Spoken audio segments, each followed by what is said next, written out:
folks, there it is. The Gram Parsons, Bob Buchanan. Hickory wind guitar. Hickory wind guitar. Played by Jerry Garcia and all kinds of Jose others. Feliciano.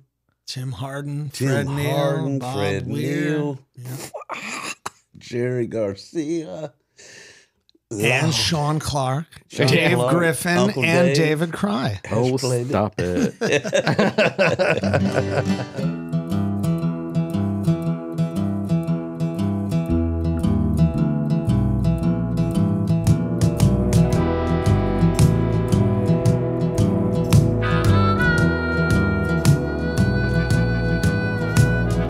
Something in the water taught me how to crawl.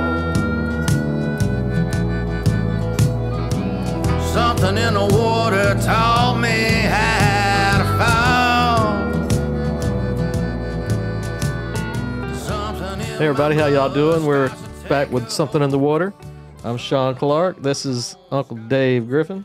And right here, we have our long-awaited podcast guest, Mr. David Kraai, all the way from Woodstock, New York. Great to be here. Yes, sir. It's good to have How's it you. going?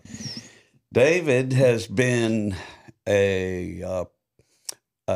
one of our acts at Gram Parsons Guitar Pool for, can you tell me how many years? Well, I can because I was counting on my way over here. So this last fall was 15 years. Doggone. Heck yeah. That means, God willing, and the creek don't rise, that'll be 16 this year. Yes, sir. Unless I really do something bad and unsavory today. Okay. Canceled. Don't get Well, canceled. if you do it here, we'll just put it on the deep end. So it don't matter.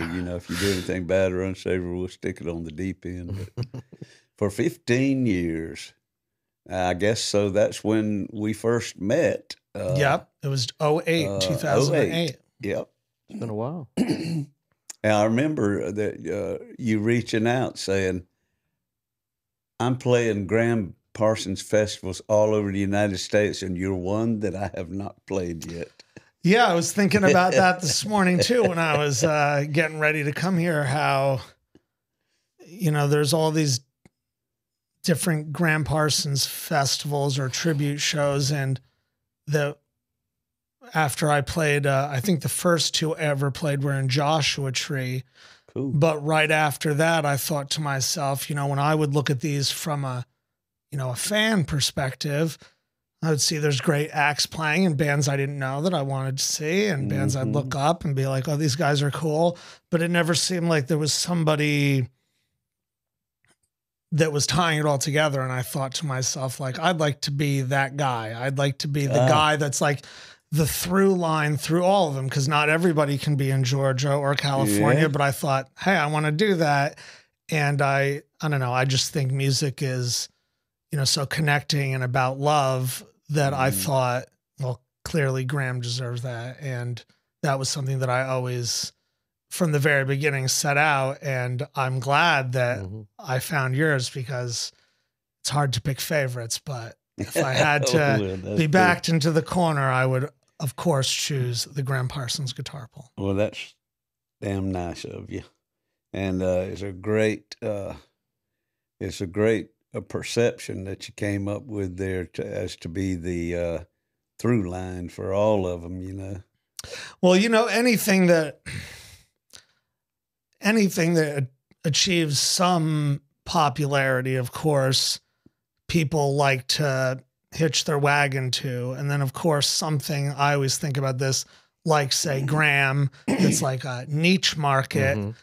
Then lots of people want to like hitch their wagon to it, but sometimes it's not from the most pure perspective. Right, it's more like a look how cool I am thing. Yeah. And I thought I had seen some bands or some individuals or some whatever promoters or just different people kind of be like that.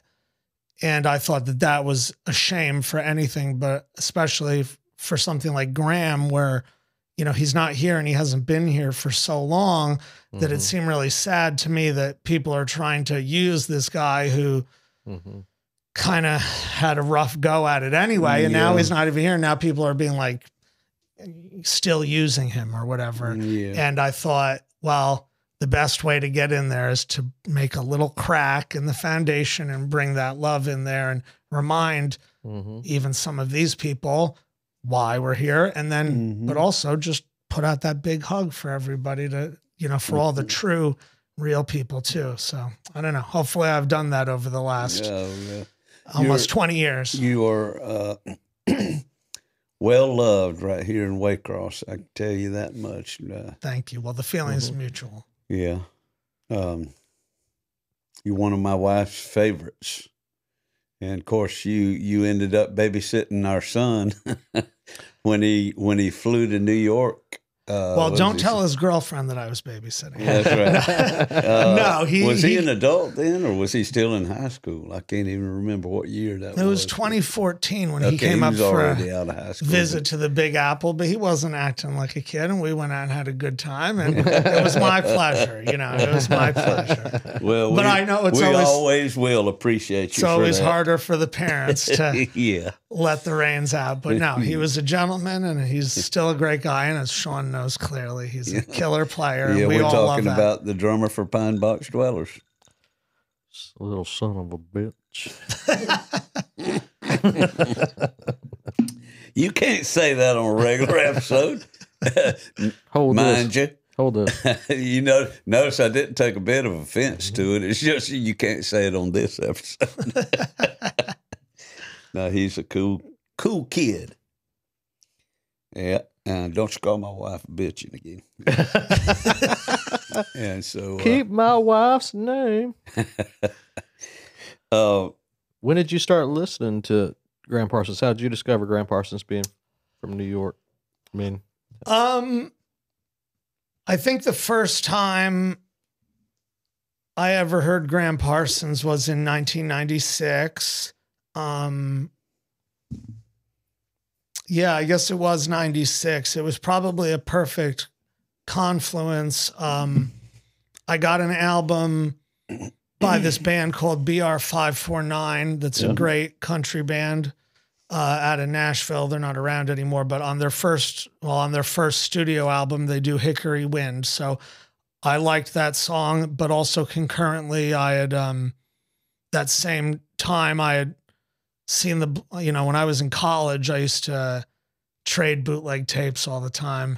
And one of the main bands that I trade bootleg tapes for was the Black Crowes. I really cut my teeth on them a lot. I first saw them when I was 11 years old, and they weren't even, they were an opening band for Aerosmith and didn't even really have any hits or anything yet. But I remember I liked them. And so then I was seeing them a lot and trading a lot of bootleg tapes.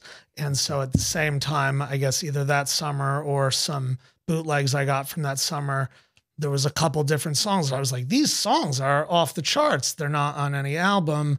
And when I did my research, I found out that all 2 or 3 of those songs were by Gram Parsons. And then I also had this BR549 album, and I said, and Hickory Wind. This is also by this guy, Gram Parsons. So being one never to shy away from getting as much music as possible, I was brought up right by my folks.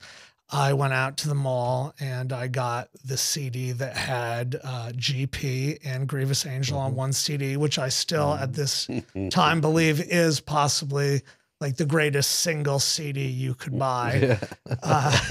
And I got that and I loved it. I just still remember how even from that Black Crowes bootleg, the song She, they did that.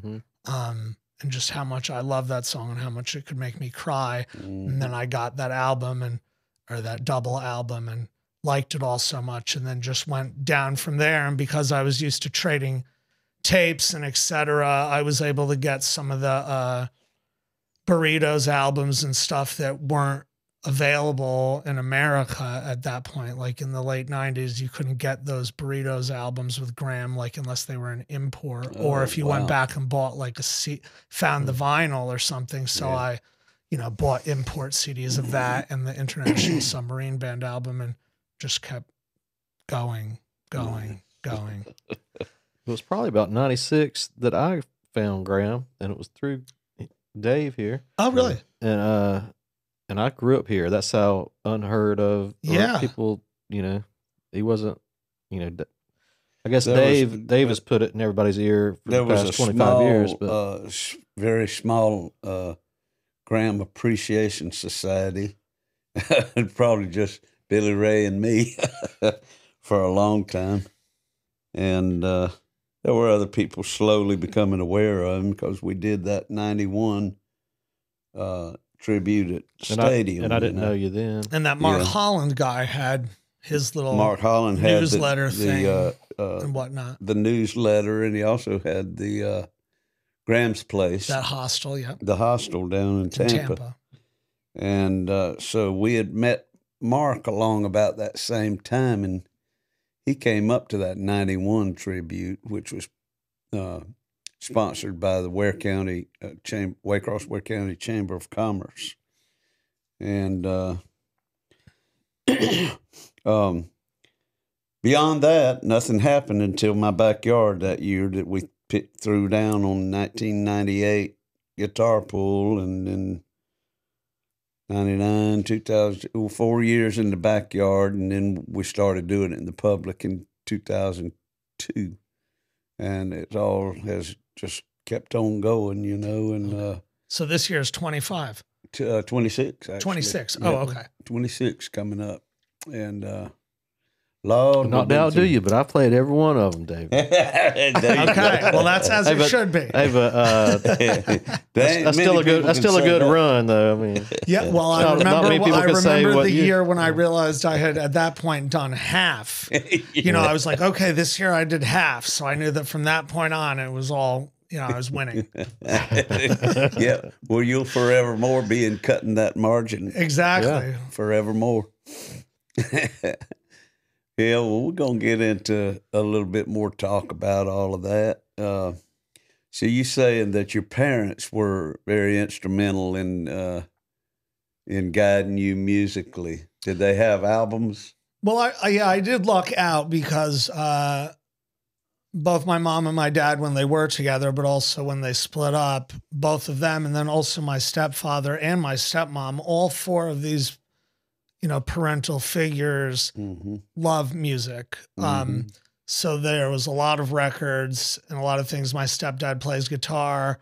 But like my dad and my mom, when they were married and lived in San Francisco, they lived next door to Janis Joplin, like in an apartment building, in the apartment exactly next door. So I grew up just hearing a lot of crazy stories about my mom wouldn't tell the stories too much, but my dad, this was one of his great joys in life. So he would tell me a lot of cool stories about going to parties at her house, or, you know, she'd come over and be like, Fritzy, I'm too drunk to get to the Avalon. I need you to drive me to my gig. This was all when she was still in Big Brother. So in like San Francisco, she was already a legend, but in the rest of the world, she was just making her way. So I always heard all those cool stories. My dad also, sometimes for extra cash, would like hang up posters or flyers for like Avalon and Winterland ballroom shows, Fillmore, Family Dog, all that stuff. And he always saved a couple. And so then at one point in my life, he gave me all of those old posters and flyers, probably about 100 of them. And I just always remember being like, this art is awesome. This music is awesome. And I mean, another big thing is when I would be traveling back and forth between my parents' house, which was about an hour. Usually my dad would take me and we'd ride in the car and we'd listen to albums and then we'd talk about them.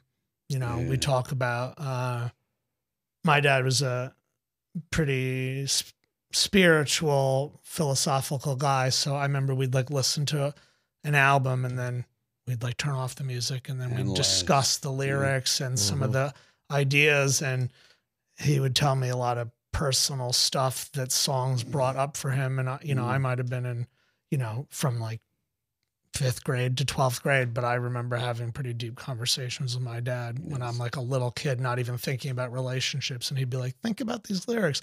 This is what it does to me. And so I just always, put a lot of validity in music and feelings and thought. When did you play? begin playing? Was it because of him? I started playing guitar a little bit in middle school. My stepdad showed me some stuff because he's a really good acoustic picker and has a lot of old Martins. He showed me a little bit, but I was too much in my, whatever, like school phase, hanging out with my buddies. So then it wasn't until I went to college, I remembered a little bit and had some charts and stuff. But then, I guess when I was there, when I was like 18, other guys in the dorm played guitar. And so then I thought like, oh, I could learn a little bit more, or I did always like singing in my room. So I was thinking probably more realistically then like, oh, maybe I could be the singer in some band with these other guys. But then of course it's a lot easier to play guitar when there's two people. So people started being like, oh, do this and do this. Then you can sing a song and I'll do all this other stuff. And it all kind of just started gelling. And probably a little bit, I would think like Sean, like when I was growing up, ever since I was a little kid, all I did was draw. Like when I graduated high school, everybody pretty much thought I was going to be a professional comic book artist because at that point, everyone was pretty much like, there's only 4 professional comic book artists that are better than you. So everybody thought that, but then I didn't do that. So then it actually all worked around perfect. That then kind of, I was working on music. I was still drawing. Finally, it all came together. And then luckily I, like Sean with his Pine Box Dwellers stuff, I didn't have to go, hey man, can I pay you a bunch of money to draw this thing? And this is kind of what I want it to look like. And oh wait, can you tweak that? Can you do this? I was just like, I'll draw what I want. Yeah. And I don't know. For me, that's also very fulfilling to put out like a whole piece of artwork that's been thought out musically, lyrically, visually, and not have to like hope somebody interpreted your idea. I almost, with this past album we're about to come out with, I almost reached out to somebody, or I did reach out to somebody in Portland, Oregon for like some graphic design. I was like, I got an idea, but I just felt like pressured that I wasn't going to be able to finish it. I felt like we need to get this thing out. Everybody's waiting on me to do the art. And, yeah. And I had so much going on. I was like, I'll just get this guy to do it. Somebody I followed, I didn't know him, Yeah. And man, it was not what I expected. He did something for you. Yeah, but like I had just got that tablet. I've been drawing with a Samsung tablet. Oh, cool. I just got it last December, and I drew like this. I didn't know much about it yet, and I was like, I got it to do the art, but I was like, the time I do this, it's going to take everything I've been doing. I've got to do like ink and then scan it good and send it to somebody and beg a friend to add color to it. I mean, all this stuff. So I was like, I got this tablet now, I can do it. And I was like, oh, this is going to be too hard. I'm not going to be able to. This is going to be a learning curve for me. I don't know why I'm dragging this story out, but anyway, got this guy to do it, and I sent these simple lines of what is now the thing, and he just like kind of colored everything in, and it didn't look like anything that I've been following him that I liked. Yeah, I was like, no, like trying to explain it like this is, and he was just like, look, man, and I was like, it came to my, I finally read between the lines. I'm like, I don't think this guy's work is his work, kind of like he's like taking stuff and putting it together, and then so I was just like, screw this, and I did it, and now it's what it is. But anyway, I almost, it was the only time I've ever like almost got somebody else to do something. But well, it's interesting you say that, because on the last record I made, not for artwork but for photography, I was going to pay this pretty famous photographer, very famous photographer. He said he'd do it and then like take this picture, and the amount of money was like through the roof. But I was like, you maybe only get a chance like this once. But then like every step of the way, just like you're saying, like nothing, it's not coming out that great, or, oh, now instead of doing X amount of work, I'm going to do half X, but it'll be the same money. And then finally I just had to do the same thing. Like, I guess you're not really all that into it, and that's fine, but I wish you just didn't kind of like waste some of our time. Cause like you're saying, that happened to me on another record too, where everything was done, but I'm like, I got to make this artwork. Yeah. And I didn't have an idea. And the record probably got held up for 6 months, and it feels really like a lot of bad pressure. to be sitting there waiting. Did y'all have to, in both of your cases, did you have to end up paying them anyhow? Dude, I paid this guy up front. Oh, man. But I said, look, this isn't working out. Is there any way I can get, and it was $500. And I was like, is there any way I could get my money back or, refund? Because this is not what I intended on at all. And I loved your stuff, but this is not anything like it. And he's like, well, from the work I've done already, I could give you back 3 of it. And I said, okay, fine. Yeah, at least that. Yeah. Because he didn't, I mean, what am I going to do? Drive to Portland? Yeah. Hey, kid. Book a whole tour just so you can go up there. But, yeah. Yeah, I thankfully was able to stop it. I could see, I'm a big believer that when you're having a gut feeling that something is going wrong, you need to heed it. I think women generally are a lot better at heeding that than men, but I've been, as I get older, try to be if you got a feeling, and I was getting that feeling, so I was able to thankfully backpedal and stop with no bad repercussions. But it's just interesting how, sometimes I guess when you're a creative, you just have to do it yourself to get it done right. And I should have known I was never going to be happy with anything. Well, that's the other thing too, like when you are an artist, you're like, why didn't, and I see even people that are way better than me, like you try and explain your idea and then it come out. Because I think they're like I am. When somebody asks me to draw something, I'm like, this would be the worst thing I ever drew because it's your idea and I don't see it like you see it. And sure, yeah. So an artist putting out what they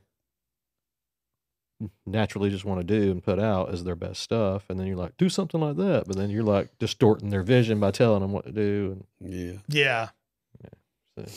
Well, it's amazing that both of y'all share that art/music. It's cool. I mean, I think I know I'm not at all the first person to ever say something like this, but I think that when you look through history at the people that are some of the most creative people, they're almost never just of one artistic, execution. Bob Dylan clearly is an amazing lyricist and musician, but then he's also got all these amazing paintings and he's dabbled in acting and welding and all these things. And, Joni Mitchell, I think her paintings are amazing, and, poetry and all these different things. And I think even if you look back at,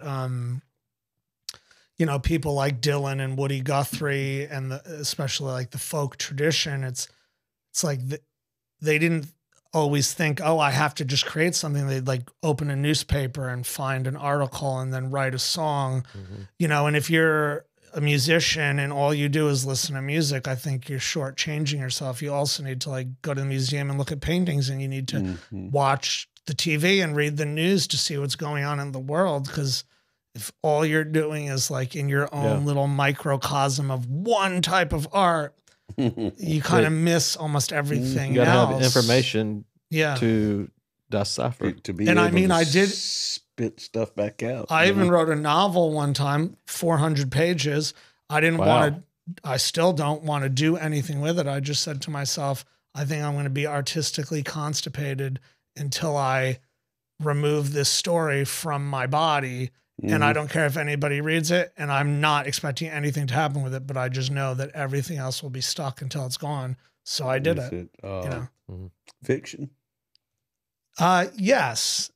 Well, it's interesting because you were mentioning earlier when we were eating a delicious dinner that you were saying you got a book by a guy, and you're saying that it was fiction, but it was sort of like an autobiography. And I think about that a lot because I do love Jack Kerouac and a lot of those beats who, are putting something out there as fiction, but it is kind of like an autobiography. And I was definitely inspired by that. Everything wasn't true. Some things were embellished. Some things were a word I made up and loved, debellished. Then another word I made up, which is just truth, is bellish.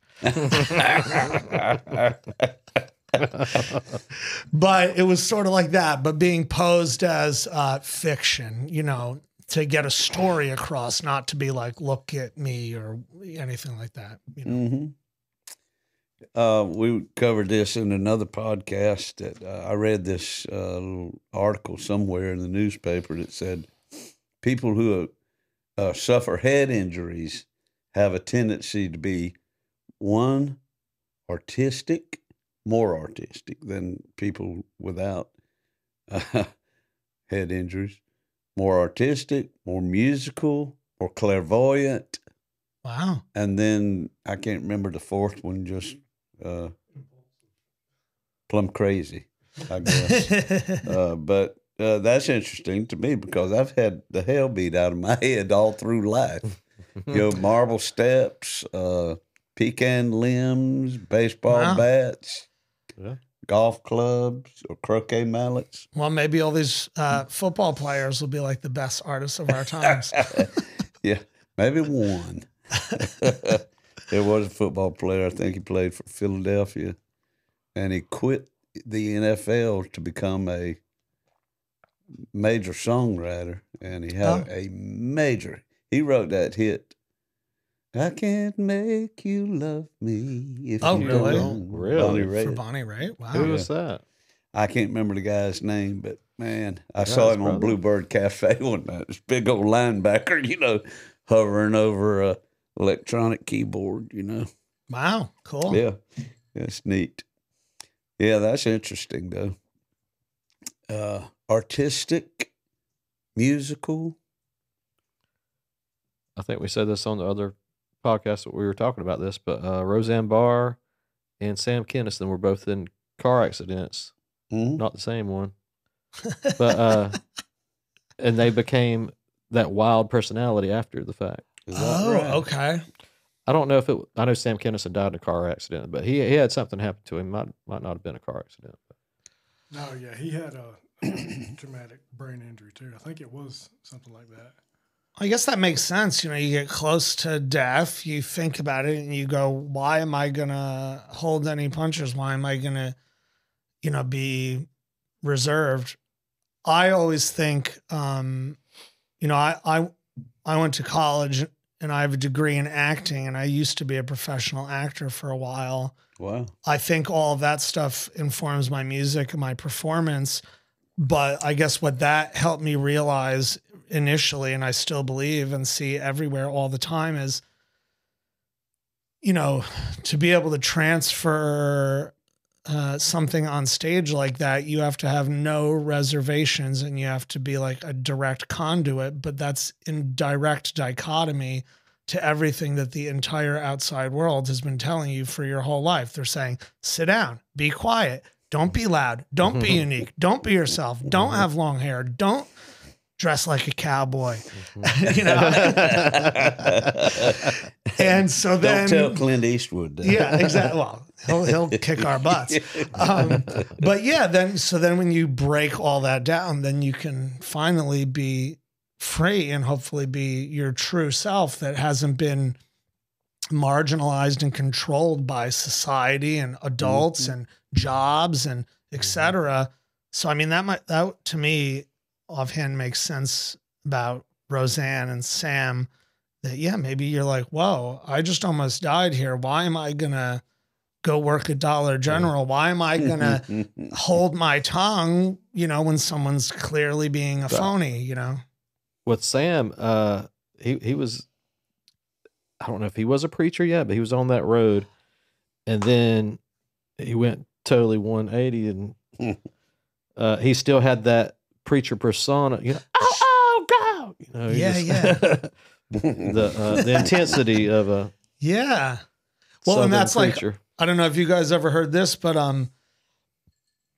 Ani DeFranco, who's from Buffalo, New York, the reason she plays that unique style of guitar and the reason her voice is like that is because when she was being, you know, more traditional folky girl singer, she was like, I'm playing in these bars and literally no one's paying attention because it's just so whatever, homogenous in the background. So she was like, I got to make these people pay attention and get some interest. And now that's why she's her, you know, she's unique. And anybody who plays guitar like that is influenced by her. And I mean, I can tell who she is within a couple words, you know, every song. So it kind of makes sense like that. You got to fight to get something unique. And it's interesting that some people didn't even have to go through that process, like a John Lennon or something. You know, he was just like balls to the wall when he got there, you know. Well, and that could be from his mom dying when he was young. A lot of things happened that made him like that. His daddy leaving and his mama dying and his aunt raising him when his mama was still alive. And when he come to be old enough to figure it all out, you know, then he became this bad boy, you know, but people like that are well over that hump. Yeah. You know, and even someone like him at the end of his career, he still has to write that song, Watching the Wheels, because everyone's still telling him, how can you be a dad? How can you be this regular guy? You know, it's like, even after doing all of that, people still want to put him in a box and tell him what to do when he's clearly one of the greatest of all time and changed everything. But people still can't let you be free. Now they need you to be a Beatle. Like he says in that song, I don't believe in Beatles. I don't believe in all these other things. That's good, very perceptive of you there, though, talking about how most people have been told this and that and other in life, you know, and then you grow up and like Linda Ronstadt always felt like, what am I doing up here? When the people would give her a standing ovation at the end of the concert, it'd be like, I'm not worthy of this, you know. A little bit of insecurity, shyness, or whatever. You know, everybody ain't outgoing. Yeah. You know, but you still thrust yourself into the role of superstar, star on the stage, you know, and in the spotlight and everything. And about, I don't know what percentage of all artists, but a lot of them hadn't coped with that, you know, and are still kind of like saying, "Oh, get me out of here," you know. I mean, I think don't feel comfortable in I think it even took her most of her career to feel comfortable going back to the music that she grew up with, which was all that like Mexican Tejano stuff, you know, and by that point she's already Linda F. and Ronstadt, but she's still thinking no one's going to accept this, you know? I mean, you even look at like those 80s Dylan albums where everybody's like, this guy's the worst. And then he comes back and now he's clearly like the best. So it's interesting. It is. It's all interesting to think about. This business of music.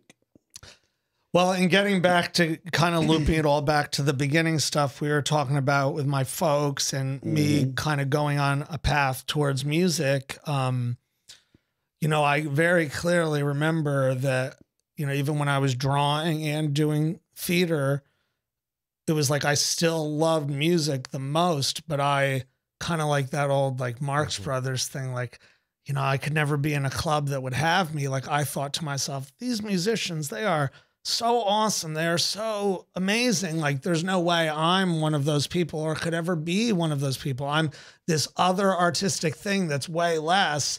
And it wasn't really until a bunch of my friends were like, they were like, dude, do you realize that like every time we go to a bar to see a band play, like you're way better than these people. You just don't ever play music like outside of your house or at like a random open mic. Like you should just get gigs. And I was like, you're crazy.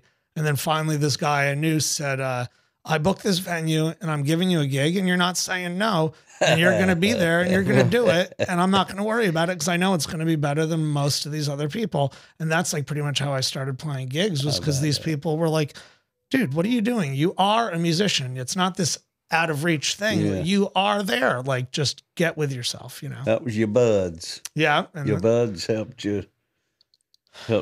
put you in that place. Well, they must have been good buddies. They are. I'm a lucky guy. You're still around? Yeah, I mean, close to of where course, you I got are a right now. wonderful bunch of friends like you guys that I've known less time, but most all of my closest friends are guys that I've known since like pre-K, kindergarten, Wow. second grade.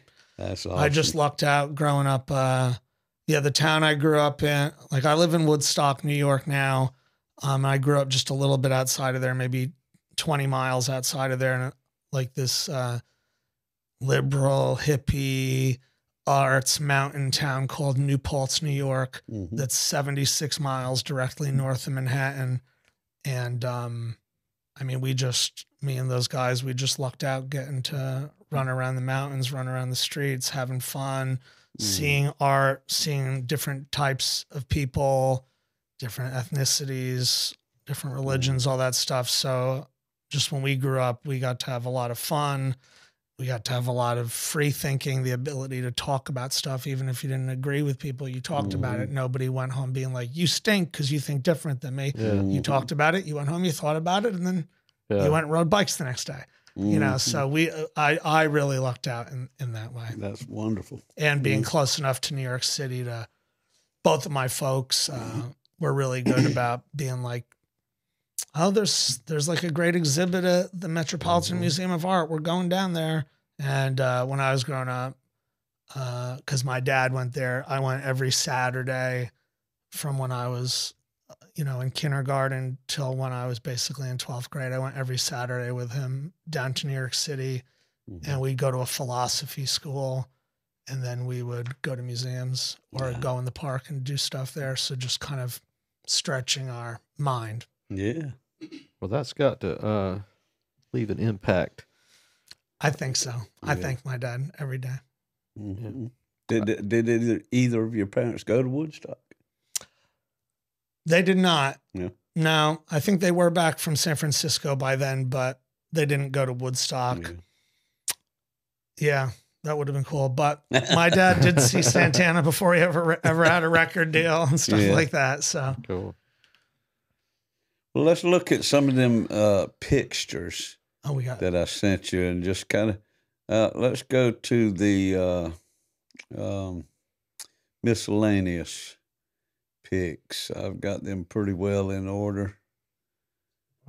Let's go Dave's to photo dump. Let's This section is called Dave's photo dump. Can you put a little what do they call that? Welcome to. What do they call that? Little theme title and music behind it? Okay. It's Dave's photo dump. So they should be in order now. Is that 2008? that's 15. Let's see. Well, 2008 was like a Snively Groves box. is that all I sent you Oh, right that's there? still Crap. Okay, what's that right under it? That's 2008, isn't it? This is 2016. Never mind, dadgummit. Did I send you well, crap. Okay, never mind. We'll just start with the 18th annual, which was 2015. But mark my word, folks, he was there from 2008 through 2015 as well. So anyhow, I just put these up there to kind of remember it all by. You were there 18th annual. Just click them off in order, and we'll just quickly move through these. Number 19 would have been that one, huh? Is that right? 19? Yeah. Okay. And Brandon Jones does most of the artwork for both festivals now. And doggone, I thought I had David all did of a them. year. I know, but I had it. I don't know why it didn't transfer. You don't have the year he did? I do. I sent them all from 08 through, or so I thought. Well, let's get off of this and go to the pictures. This is taking too long. Let's go to the pictures where I had them in order by date. A little bit of this, a little bit of that.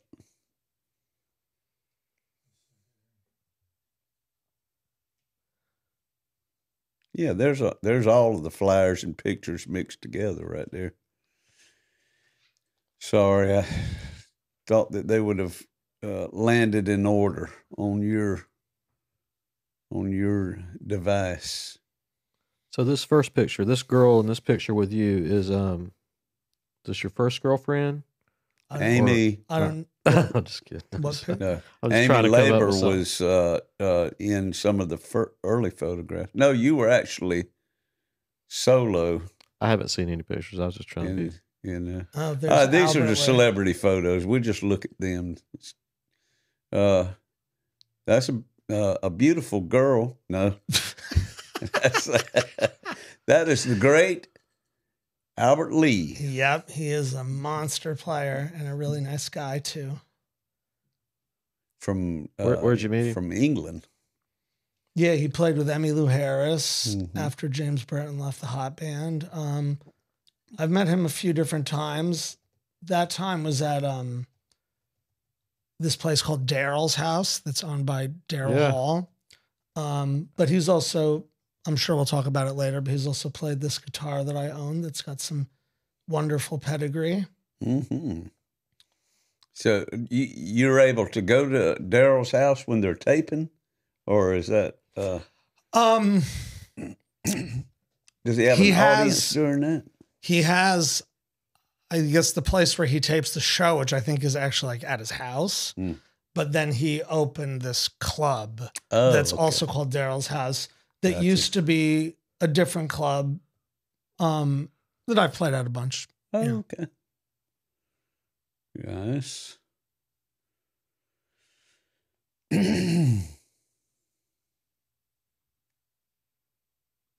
I didn't realize we were going to have a little photo gallery. This is fun. Mhm. Well, this is my good buddy, Bob Buchanan, who was in the New Christie Minstrels and then went on to play with Gram Parsons and the International Submarine Band. That's us at his house in Saginaw, Michigan, with his two dogs, Murphy and Sophie. Bob changed my life with his big heart and his generosity and love of music. He bequeathed me a guitar that was his, that him and Gram used to record the Safe at Home album and that they wrote Hickory Wind on. Some other people also played that guitar on the Safe at Home album, like Glenn Campbell. And yeah, so I have this guitar. There's a big thing. You can read about it on my website, davidkraai.com. You'll see up at the top, there's a tab that says Hickory Wind Guitar. Mhm. And it talks about that guitar and Bob and how I got it and how all that happened and some of the adventures that the guitar had before it came into my possession, as well as some of the many adventures we had since I've been its custodian. Cool. And That's that picture very was cool. maybe from August or September 2014. Mhm. Bob passed away just a little over a year ago now. Mm. Yeah, that was remarkable, and I think you brought that guitar with you along today. Yes, we've got it here today, and it's been at many a Gram Parsons guitar pull and Mhm. other wonderful places too. And since I got it, I've, besides bringing it to places like Waycross for Mhm. fans to hear and for other pickers to get a chance to play, I've gone out of my way to try to get it to anyone who would be able to have a Appreciate it. emotional experience Mhm. with it as well. So since I've had it, I got it to Emmylou and Albert Lee and Marty Stewart and Rich Robinson from the Black Crowes and a whole bunch of other people. Yeah. And I mean, Charlie Starr played it last year. Oh yes, he did. Backstage. Yeah. Yeah. That was fun. Yeah. And yeah, I mean, it's always a special moment for everybody to play it that cares about something like that. Emmylou we were alone, just the two of us, sitting as close as Sean and Dave are right now, and she was crying, which was very powerful. I had to be a gentleman and avert my eyes, just, you know. But she said it was something she would never forget. And I hope that's true, because she's somebody I'll never forget either. She's as real as it gets. Cool. What year did Bob come to the festival? That was Charlie 09. Louvin. Yeah. It was Charlie Louvin, would have been 09, yeah. All right. That's Davy Gravy. Yeah. This was, I was telling you guys a little bit before in the green room that Woodstock, New York is actually the oldest artist colony in the country. The arts colony there is called Birdcliff, and it was founded, I think, in 1903. Maybe it was 1902, though. But so tons of artistic people have been coming to Woodstock ever since then, and we keep that going now in many ways. But one way that you can see right over Wavy Gravy's shoulder is the Woodstock Film Festival. And this was like a special screening of a documentary on Wavy Gravy that I got to go to. And how could I turn down making an awesome picture like this? That's cool. That's great. That's on my fridge as well. His eyes still twinkle. He's a character. There he is. And yeah, there's Chris Christopherson. This was at a wonderful festival that happens by us. When I moved out of the area that I grew up in, and that Woodstock, where I live now, is in, is an area of New York State called the Hudson Valley. And when I moved back from Los Angeles to the Hudson Valley, I said to myself, I'm going to move back to where I'm from, and doing that would put me equidistantly between Levon Helm in Woodstock and Pete Seeger in Beacon, New York. And those are two of my favorite people, and two people that constantly influence me. And this was at a festival that Pete Seeger would put on called Clearwater Festival. And all the money goes to clean up the Hudson River. When Pete first moved to Beacon, I think it was in the early 60s, but I could be wrong. The Hudson River was so dirty that you couldn't even go in it. If you went in it, you would get sick. And so Pete used all of his energy. This was when he was like blacklisted and couldn't even get shows really, except at children's camps and at schools. He got a bunch of good people like him together, and everybody worked hard to get a bunch of money to build a sloop boat. And Pete said, when that sloop's sailing on the river, people look out and go, boy, look at that beautiful boat. Why is there a loaf of poop floating in the water right next to it? We better do something about that. Yeah. And now you can swim in the Hudson River. And he even did a benefit where he made this underwater web thing so people can swim right in the river and not have to risk getting pulled away by an undercurrent or anything. How about that? And I'm lucky that I got to play with Pete several times and see him many, many more times. And he always did great things like this, bring amazing musicians to our area at this great festival where you could just see some of the best musicians of all time in a really beautiful space right by the water that's pretty intimate. And I'm glad I got to meet Chris Christopherson, who I think is one of the most talented guys and an extremely handsome man. He is that. And him and Emmylou are constant proof that Going Gray can look amazing. Kings and Queen of Gray. The Silver Fox. Oh, and there's Lee. There's Levon. Oh, wow. This was... what are you telling him? You remember? You got Tippy My Tina's girlfriend at the shirt. time was taking the picture, and Levon had a soft spot for her, and we were just kind of making a little joke. Little joke.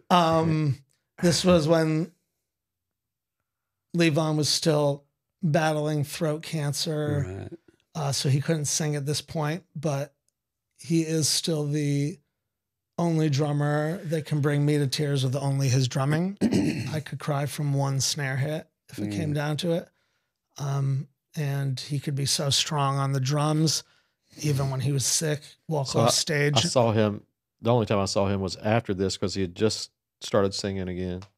It was at Live Oak down there at Ronnie. I bet that was great. I still remember the first time he sang at a show after he couldn't sing, and it was like a shot of adrenaline straight up my whole body. I remember he said one word and I was up and I couldn't even stop moving, and all these people just started dancing, and it was a really beautiful moment.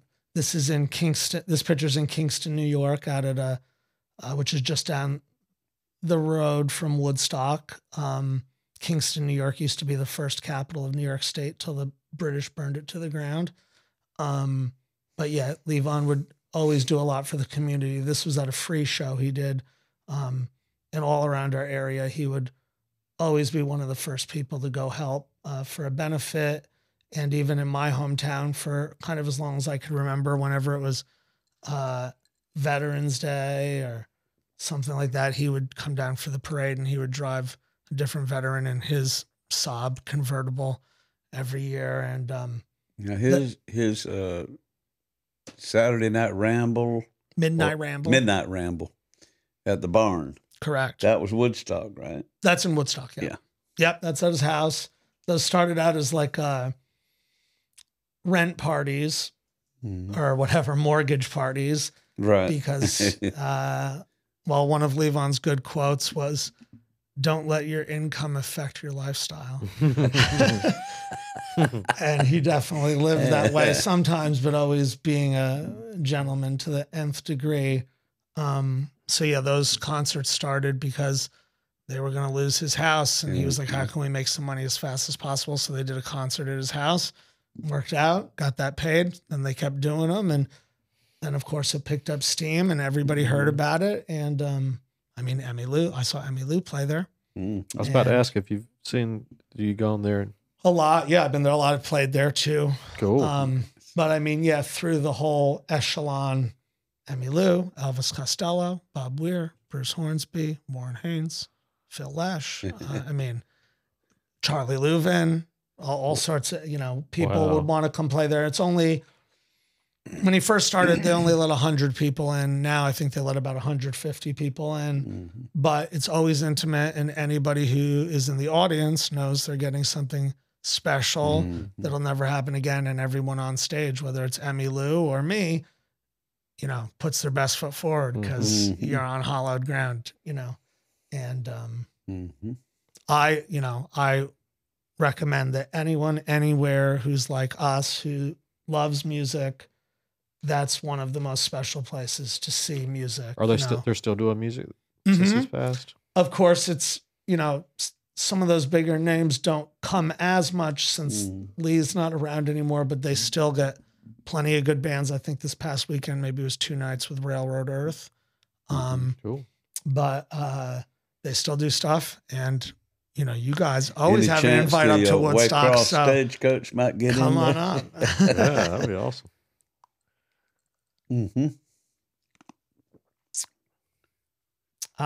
Manuel.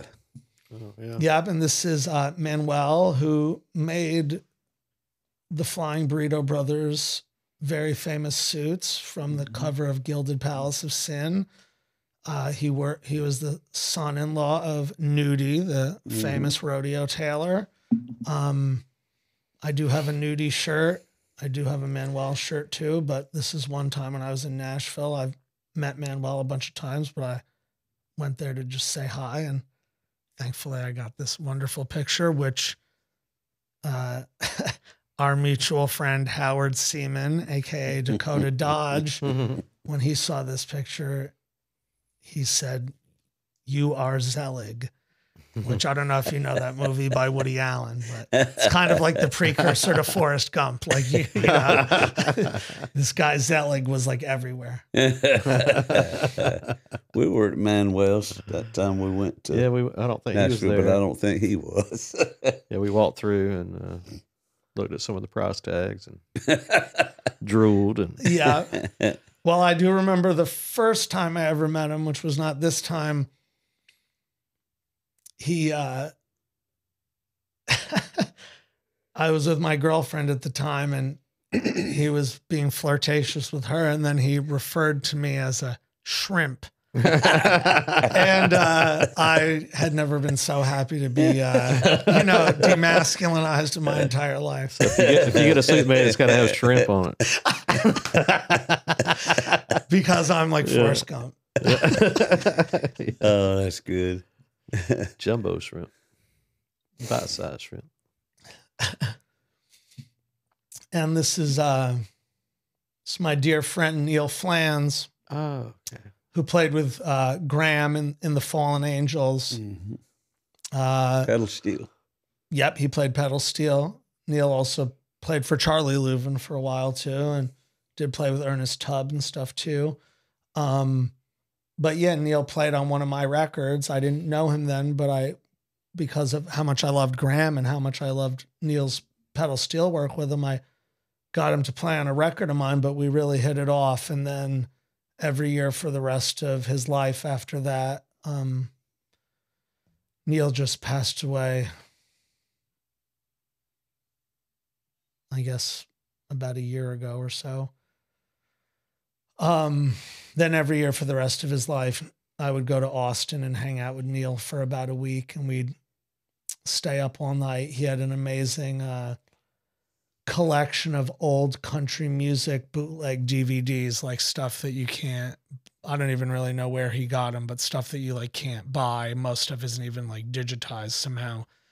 He got some friend of footage. Yeah. And so he was a bit of definitely a night owl. So we would go out and do fun stuff all day and play. And then at night we'd kind of hunker down in his apartment and watch probably every night, like 4 to 6 hours worth of country stuff. And he would just school me on all the pedal steel stuff. And, well, damn, I wish I played pedal steel. Yeah. But this was a good picture. And we would always take a picture right in that same place every year. And Neil's in the Pedal Steel Hall of Fame now too. And I'm lucky I got to be there when he got inducted in, maybe it was 2015 or 16 in Colorado was where they did that. So we met up there too, and think about you every day, Neil. I miss you so much. Such a great friend and a great man and a kind soul and a wonderful player. And there, what guitar? There is the guitar. This is a photograph of Susan Hall trying to steal my guitar. Looked like she was doing a pretty good job. The always beautiful Susan Hall from North Carolina. She plays another artist at the Gram Parsons. Pool. This picture was taken at the guitar pool in Waycross. Yeah, I think that probably wasn't the first year I brought it, but that was may have been about. I think 19. that might have been the 20th anniversary, and because of that, I wanted, besides playing the guitar, I wanted every person, no matter whether I knew them or not, just if they wanted to hold that guitar or play it, I wanted them to do it. So I think that's the year I also got to play it. I knew that it came another year before that I never. Okay. So yeah, I think we stood over there for a couple hours and let everybody get that was very cool. On her. Michael Bond played it. And I played it. Jesse played it. We all got to go around with it. Yeah. But we'll see it live here, folks. You'll see it live.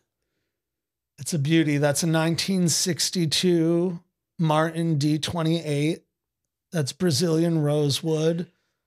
I think that's when a Brazilian rosewood was standard on a D28. If my memory serves me well, they stopped doing that standard in 64.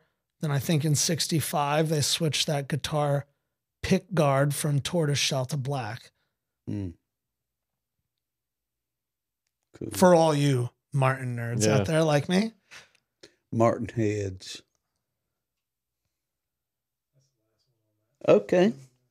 That's good. I wonder whose hand that is there on the left. I don't know. It's it could be yours. No, I'm back there. You see my hat right through the thing there. That's somebody that's married. Maybe it's Sean. Maybe it's Billy Could be Ray. Sean. No, It's not, I got would have been a black ring. It's questionable. Go back to the flyers and pull up 2012.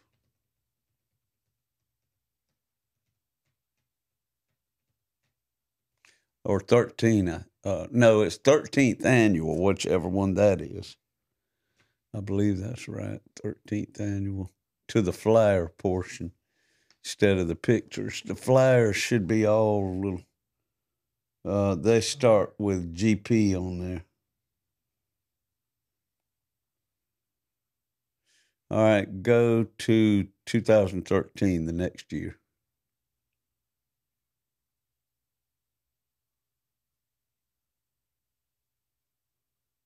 Voila. Yeah, that's the year. Okay, so as I said, most of the flyers over the years have been done by one guy, good friend of ours from Waycross, Brandon Jones. But we have broken that tradition ever so often, and this is some of David Krai's artwork. Our guest. Yeah, that was a. I'll never forget learning somehow or another. Maybe it's something that I saw online, and I said, "My God, you're an artist." And you said, "Yes." I said, "How about designing the flyer for me one year?" That's a great one too. Oh man, that is Thank you. Superb. Yeah, that was really an honor and a life highlight when you asked me to do that, to get to make this poster for such a great event, and that so many friends, now friends, play at. So I, every moment I was working on it, I wanted to do good for not just me and Gram and you guys, but for all of us, our Gramily. I guess when I was making that, I was thinking, you see all these pictures that people draw of Gram, and you can always tell they're Gram, but it's really hard, I think, to like catch someone's essence in a drawing. Like when you see a tattoo that someone got of like their dad or something, you're always like, it's pretty close, but it's not really it. So I tried my hand at one year and did the poster, and it looked like Roger Waters instead of Graham. Okay, yeah. So I kind of was It's like, still good though, and there's Ty's rendition, and and everybody, the soul of the person is right here, and if you don't get the eyes in a proper portrait or tattoo or something. I've never been good at making it look like. And his eyes are pretty unique. He has that thing like his dad has, It's like a hound dog eyes. So I never tried to put eyes on this. I just thought, like, let's skip that whole thing. Everybody knows who he is. And in a way, he touched all of us. So it's kind of like an open-ended thing. That's more iconic of, that's him without, It's like that one that Ian did of the skeletons. Yeah. Oh, yeah. The three skeletons, Elvis, Graham, and Hank. And you know who's who because of the costume, Exactly, yeah. Yeah, and then I just tried to get a bunch of the iconography from that jacket on here without, putting the marijuana leaves and stuff. That way, that way nobody'd be like having a conniption fit at LL Creek when they walk their daughter in there or something. What? Is that pills? No, it's UFOs. But that was really fun. And I did originally have a different idea that still maybe someday, if hold on to it. If I ever do it again, don't spoil it for me. I still think of it a lot because it'll be really cool if I ever do it. So That's cool. Well, let's talk about this last festival last sure. year. It was our first one back after a 2-year COVID hiatus. We skipped 20 and 21 due to the old coronavirus. So we jumped from 2019 to 2022. And at 2022, you once again played. And it seems that you met somebody there. And you had a little bit of a premonition. So A cosmic American moment. Cosmic premonition. Tell the folks out there what happened. Well, I guess if we're going to get all cosmic, since I think Gram probably did have something to do with it. I mean, one thing that coming down here for however you want to slice it, 15 years, a lot of cosmic things have happened to me. And there's been definitely at least once or twice where I definitely was talking and hanging out with Gram, which I know is because I was here. No, a little bit before, when I was on my way down, I was on tour for, I guess, about 3 weeks. And the fest, this guitar pole was my last shows of that tour. And I had a dream while I was on the road that I met a redheaded woman, which, of course, people like Bruce Springsteen, they sing songs about redheaded women all the time. But he's got a good one. He does. But that dream caught me a little off guard because that had never been something that was really in my wheelhouse. So I took notice and I didn't really know what was going on. And then after I played and after we saw Charlie Starr and everything, somebody came up behind me and I was wearing a nudie shirt and a different cowboy hat, but I was, as I like to say, all cowboyed out. And somebody came up behind me and said, "You are dressed really sharp and you're a really handsome man." And I turned around and it was a gorgeous redheaded woman. And I thought that was exceptionally cosmic. And I thought to myself right there, like, well, man, this is probably really something. And then thankfully, as the weekend progressed and now as life has progressed over the last 6 months or so, thankfully that's my girlfriend. And I do feel, I feel like she's my soulmate. So that's awesome. That's great. I think and it turned out concurrently that about the same time I had that dream, she had actually, being a spiritual person, not necessarily a religious person, but she still prayed and said, "I just want to find the person I'm supposed to be with and someone that's going to treat me right and that I can treat right." And it was about the same time. And she said when she saw me across that field, she didn't even know I had played at the festival, but that she felt a pull that she had never felt before in her life, that she had to go talk to me. So, of course, anybody can believe whatever they want, but I'm going with full-on cosmic, Gram Parsons, Romeo and Juliet story. Yeah. Doing some puppeteering. So thankfully now it's been this long and everything still feels not even just as amazing, even more amazing. So forever, as much as Waycross and you guys and the guitar pole is always one of the most things that I cherish in my life now, it has gotten even higher up there. So I thank you guys and I thank Gram and I thank this land of the trembling earth for giving us a place to meet and giving us more ways, all of us, to connect and share in love and connectedness and togetherness.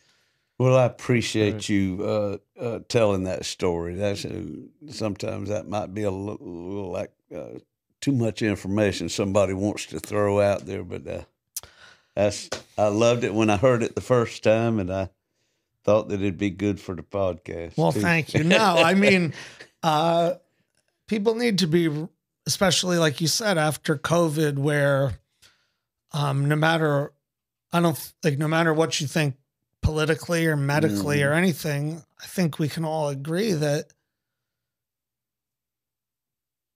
the world went through a lot. And unfortunately, a lot of people, instead of coming together, we're finding ways to find separation between people. Yeah. When pandemic first hit, I thought to myself, well, this might be really good. I thought this is going to be great. Everyone's going to realize we can all die. We can all get sick. We're all the same. We're all in this together. But then, unfortunately, it seems like a large swath of people, just due to fear or whatever, we're trying to find ways or falling prey to believing ways of division between us. Whereas, as like Pete Seeger would say, you know, if everyone's singing at the same time, we can get it done together. If all the little people got together, you can beat anything, you know? And I just think it's good. Sorry to bring it back around. I think it's good to remind people of togetherness, of love, that all people want. I think most people that have their heads screwed on straight all want the same thing. They want to feel love. They want to give their love to someone. They want to have food. They want to have a house. They want to have friends. They want to have a drink. They want to express themselves. And that story, as opposed to making me shy, makes me hope that someone would hear it and go, there is still a chance for togetherness. There is still love. Like, you know, I always hear people, you know, people love to be like, oh, I'm a hopeless romantic. That's like, in my opinion, that's kind of like already losing the game before you even like left the starting line. So I used to always say, well, and I guess I still am, but I'm a hopeful romantic. You know, I believe it can happen, and I believe it's out there. We just need to, like all this stuff we were talking about with acting or performance, it's like you need to break down all those fears and control. And when that happens, then you can be free. And if we all listen and remember that we're all the same and we all need the same things, then we can be together. And I hope that story just makes some people re-believe in love and reminds some people that, you know, put down the toilet seat, wash the dishes, you know, just do all the little stuff, because love and togetherness is a very beautiful, special thing that you can't count on. You know, we could all right now, if any of us wanted to leave this room and we needed $5, we could go figure it out, even if we just went and played guitar for a few minutes or just ate our shame and asked some people for money. You can get more money. If you need to get a car, you can go rent a car, whatever. But you can't just find love. You can't just find a friend because you want to. You have to actively work at it. And thankfully, I think over all the years I've been alive, which is growing further and further, and thankfully because of wonderful stuff from my parents and friends like you guys, you know, but my dad taking me to philosophy school and stuff, I think I've always been a searcher. I'm not afraid, just like touring or whatever, to put in the hard work. And if you do that with a relationship, you speak your truth. You don't go, I'm not going to tell my wife about this thing because then I'll have to put up with some stuff. It's like that's creating more of a division. So just reminding people, love is real. Love is everything. Love can go on and on. You know, like when my dad died, the big thing that I processed to, you know, qualify that in my mind is I realized that now he entered a timeless state. When he was alive, everything could be judged by, oh, we saw a movie and we laughed, or we went to see Levon together and had a good time. There's all these tangible things that are based in here. Now it's something timeless. That love can go on forever. That man will live forever as long as people remember him, which I know I always will. So that's the goal now for me, is to have my friendship with you guys not just be for here, to be forever. And whatever that means to anybody, whether you think there's heaven or hell or nothing, whatever, but to go on forever. And that's my goal for love in general, for all the people I love and care about. Very eloquently and beautifully spoken. And would you consider running for president? I'll vote for you. After the acid wears off, sure. That was well put. Very good. We're going to take a little break right now, and when we come back, we're going to manifest all of that love in the shape of a Martin D28. We'll be right back. That was awesome. Okay. I wanted to be like, and we'll be right back.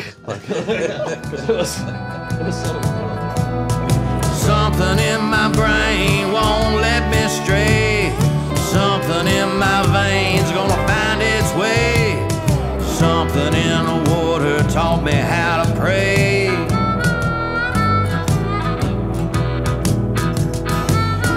When that cold black water finds its way into your veins, you'll never be the same. Well, we're back with our guest, Mr. David Kraai from Woodstock, New York. David, tell me about this guitar. This is the one, right? Yes. That we spoke of. This is the 1962 Martin D28 Brazilian Rosewood that Gram Parsons and Bob Buchanan wrote Hickory Wind on. Do you know whose it was originally? Was it Bob's? It was Bob's. It was Bob's guitar. Okay. Yeah, according to Bob, a lot of those guys that were, let's say, more famous than him, like Stephen Stills or David Crosby or someone like Gram, who had a bunch of bread. A lot of them, they wouldn't. It wasn't like now. Like if we had a little hootenanny party, we'd all bring our guitars and we'd be out picking. He's like, most of those people would just show up and be like, "Who's got a guitar?" Now Bob said he was constantly paranoid that he wouldn't be able to get another nice guitar like this, so he always brought it everywhere. He didn't want it in his car because he thought he'll come back and it's gone. So he would always bring it. So at these various parties and stuff, plenty of cool people played this guitar, like Jerry Garcia and David Crosby, Jose Feliciano. Oh my gosh. A lot of people. But he would bring this, and he said Gram borrowed it for extended periods at times or would take it home with them. That's why they used it on the Safe at Home album, because Gram didn't either have a guitar or, gave it to someone or broke it or left it or whatever. And they knew that Bob was a reliable dude who would have a guitar. So he brought this, and that's how both Gram and Bob used it to record the Safe at Home album, as well as Glenn Campbell, who came in to do session stuff. And then, that's why when they were on the famous little train trip down to Winter Haven, I believe, that Bob and Gram took together. That's why this guitar was there for them to write Hickory Wind on. So, hell yeah. Woo. And then, then Bob protected it all that time from when he left Los Angeles in the early 70s and had it with him and was playing and stuff. And, like I said, people could read more about this guitar on my website, David Kraai, KRAAI.com. But basically what happened was when Bob made that surprise appearance at the Guitar Pole and you graciously had me back him for Hickory Wind, that got him back into performing. He hadn't performed a show, I think, in about 40 years at that point. So then when he went back home, he was... like I think a lot of us when we go to Guitar Pole, inspired and reinvigorated. So he started playing, but every time he was playing a show, he got back into it. He'd be sitting there playing this guitar, and while you or I would be like playing and be like, "Oh, life is good," he was going like, "Gram's dead. Fred Neil's dead. He played this guitar. Tim Hardin, my other buddy's dead. He played this guitar. Oh, this is getting heavy. I'm not having a great time here." So then he went and got a different guitar. When he's playing that guitar, he's like, life is good. Okay. Then flash forward a little, he goes, wait a minute, this guitar might have some total heaviosity for me, but for somebody else, it would be a game changer. It would be magic. So then the wheels got in motion for that to happen. And that's why I'm just lucky to be its steward right now. This is the type of thing that's going to go on and on. You know, I'm not going to have somebody bury me with this or leave it in my closet when I'm gone. I'm going to find some other guy like me who's, you know, like I said, Bob didn't want it to be like in a museum, catching some dust, not being used. That's a shame for an instrument. How do you think an instrument would feel about that? Like on one hand, they're like, oh, that's cool for a little while, but I'm done. You know, that's not fun. He didn't want it on some rich guy's wall. Some guy who's like, oh yeah, I bought this guitar and I don't even know how to play guitar, but I love Gram Parsons. So look at it. Don't touch. He wanted it to be making new history while honoring old history, not be in the hands of some person who was just trying to be like Gram Parsons Jr. or something. So, and look at this. Now we're here in 2023. Well, let's hear David Kraai. Okay, yes. Here's a song off a record I made called Country Dreamer. And since we were talking about my good buddy Neil Flans before, who played steel with Gram, Neil played steel on this song on the album. And this song's called Old Oak and Chicory.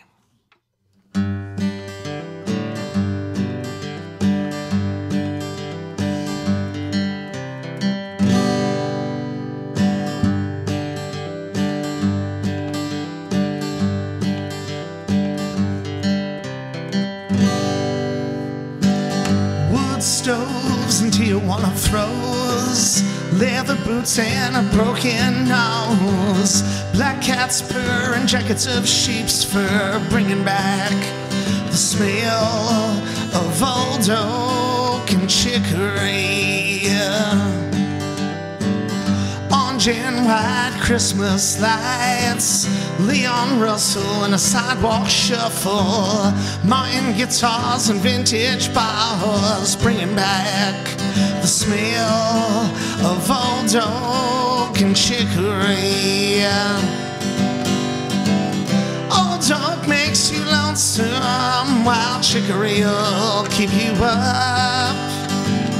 All the miles on this old highway don't make it any easier to say a goodbye, goodbye, good luck.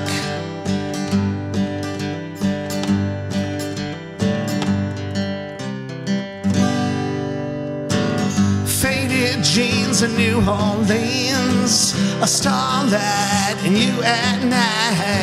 This hard, hard and hard, and one more false start, bringing back the smell of old oak and chicory. These thoughts of home, they keep playing with my memory. They're bringing back the smell of old oak and chicory.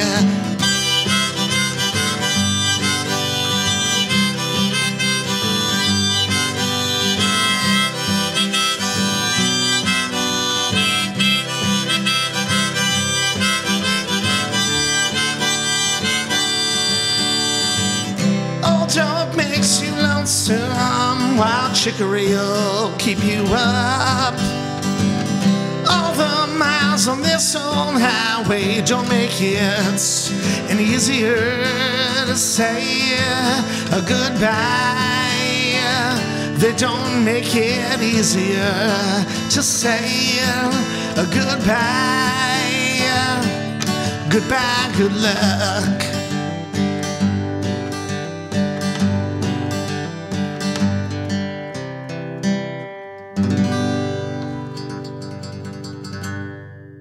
All right.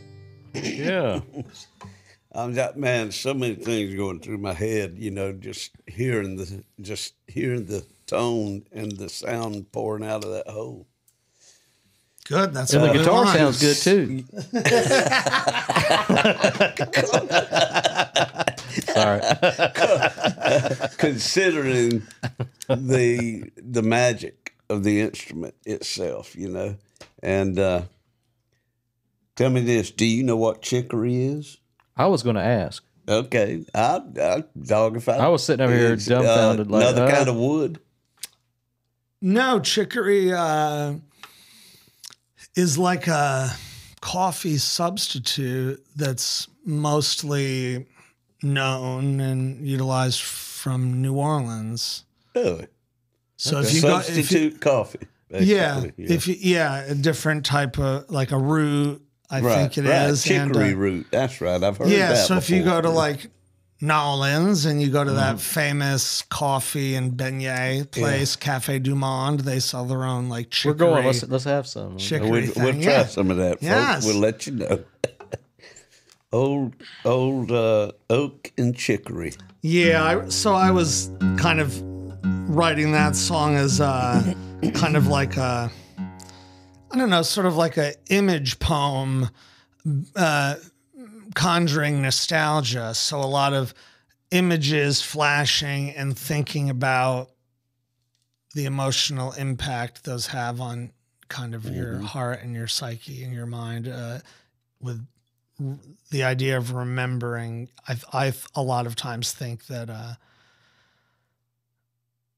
we remember things, not always how they were, but how we want them, how we want things to be, and we forget a lot of the bad things and remember the good things and put some rose-colored glasses on those Much in too. the same way that Hickory Wind was. Yes, The song well- Hickory Wind was the same thing, that returned to nostalgia I would be imagery. remiss if I didn't And mention that chicory when I and wrote, hickory rhyme. that when I wrote this song, when I first wrote it, I was not thinking about Hickory Wind at all. But then when I was done with it and I came back to it a day later, my first thought was maybe this is thematically too similar to Hickory Wind. And so for a moment, I was going think to of it abort. like that, but I do No. want to ask, Thank you. did you write that song before you had this guitar? Yes, yes. Okay. I did, yes. What were you going to say, Sean? I was going to say about the same thing, that I thought it was. So you weren't cheating. It was. I was it not. No. Thematically, it fits in Hickory and Yeah, Chicory. but I wouldn't have even thought of that but by virtue of the fact that Hickory and Chicory rhymes. And then it dawned on me when he was talking about the reason he wrote the song was imagery of Yeah. the past. I thought, well, that's what Hickory Wind is too. You are correct. The oak tree that I climbed, and I remember. Yeah, I didn't catch that part listening to it. I thought of, Well, smells and sounds are both very good at triggering. Yeah, I think that smell is one of the most triggering things. Like you could have not, like, say you dated some girl when you were like 16 and you never smelled like that perfume again. And then tomorrow you smell some girl at boom. the supermarket. Yeah. You're right back there. Yeah, You're almost like crying. or that stuff they put on vomit in fucking elementary. That's usually eraser dust. Yeah. Ironically, I wrote this next song about that. Play us another one. All right.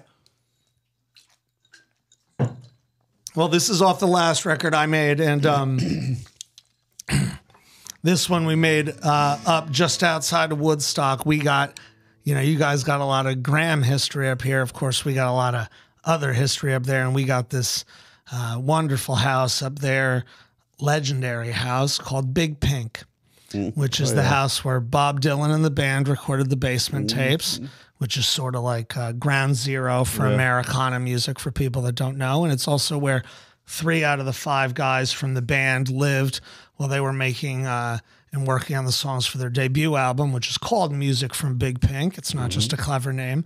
So me and my band, we got in there. We went into the very same basement, and we did it exactly 50 years after the Basement tapes. And we were the first people to release a record from down there since the Basement tapes. Yeah, right. So all of that is to say, I'm a very lucky, blessed man in a non-religious way. And so, yeah, this is a song, since I'm on the road, I'll play this one. This is a song about the road. All right. Amongst other things, of course.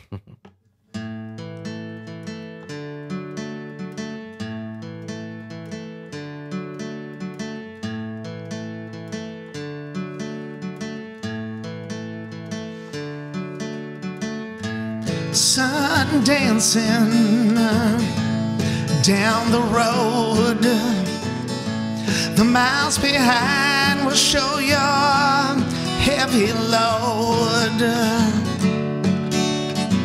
Sometimes what's real, it ain't what's been said. And all you know is there's another day ahead. So sing me an old song with a new melody. Sing me one by Mr.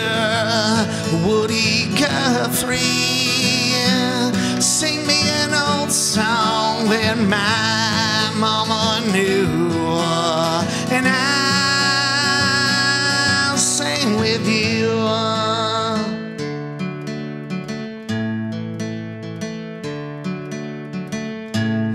Over the river and under the line, everything becomes legal in due time.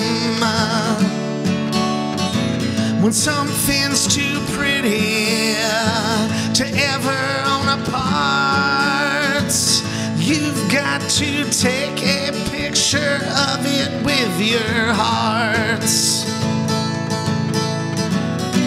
So sing me an old song with a new melody.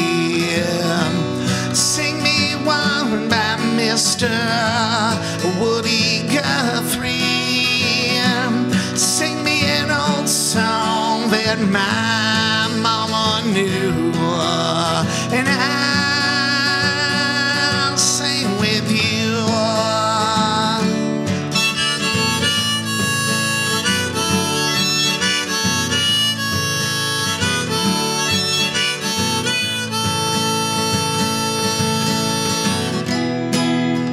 And as the moment passes, you can't keep from trying to hold on.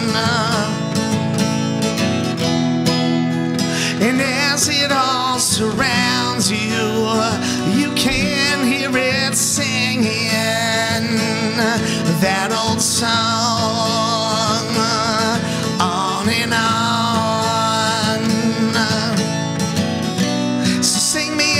Song with a new melody. Sing me one by Mr. Woody Guthrie.